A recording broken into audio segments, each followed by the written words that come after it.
right to accept my proposal until your career hit a certain point, and you've achieved that and more.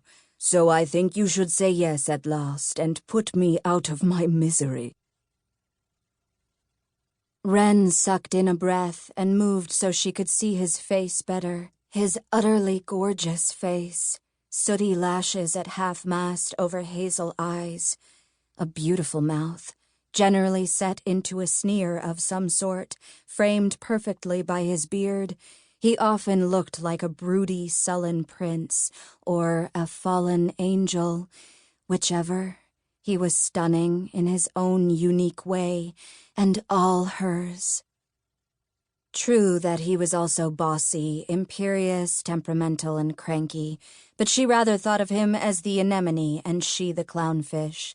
She chose to be charmed by his grump and to push back when he got too bossy. No one on the planet had ever meant more to her or been at her back with the same ferocity as he did. He loved her utterly and completely, and she felt it to her toes. As he'd said, Gregori had asked her to marry him more than once, and she'd wanted so much to say yes the 2 times before this. She did not doubt her love for him or their commitment to one another. As far as she was concerned, they were together, period. There was love and commitment and a shared sense of direction, all the building blocks of a solid relationship. But she had deep reservations about it because of the disparity between them when it came to their careers. If she married him before her own career took off, some people would think she was latching on, and that was how she got her book deals and other media contracts. So it had meant a lot to her to be taken seriously for her work and for her success, because Gregori wasn't just a highly successful artist, he was a unicorn, one of those very few who'd enjoyed spectacular success from pretty much go. He wasn't just a big name in the art world either. He'd achieved a level of fame and financial security that was a fantasy for most. He deserved it, but it was hard to live in that shadow sometimes. Most of what she needed to prove had been to herself, and she was there. He was everything to her, and damn if she didn't love the idea of being his wife.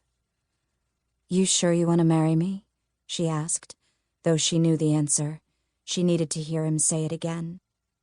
"I love you to my bones. I've wanted to marry you for the last 3 years, he said, not bothering to hide the annoyed affection in his tone. "I ask, you say no. Do you not remember this?" "Yes, to both questions, I mean," she grinned. He thought a moment, as if parsing out what she'd said, and when he realized she'd accepted his proposal, he rolled her to her back, leaning down to kiss her like a pirate.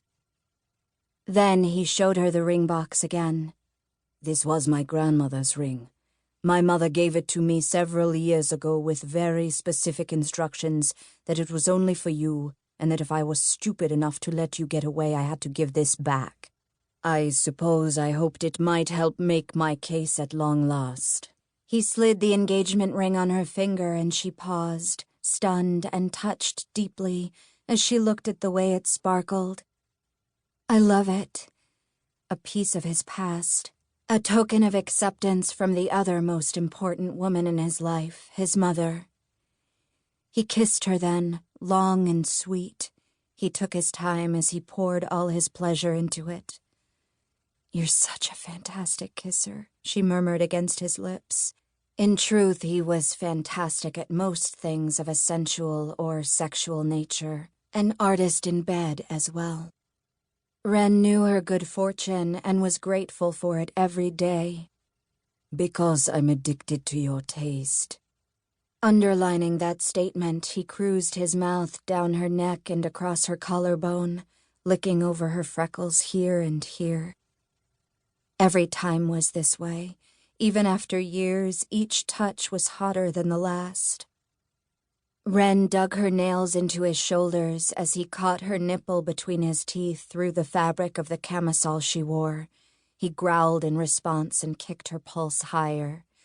Her skin heated, the scent rising, intermingling with sex.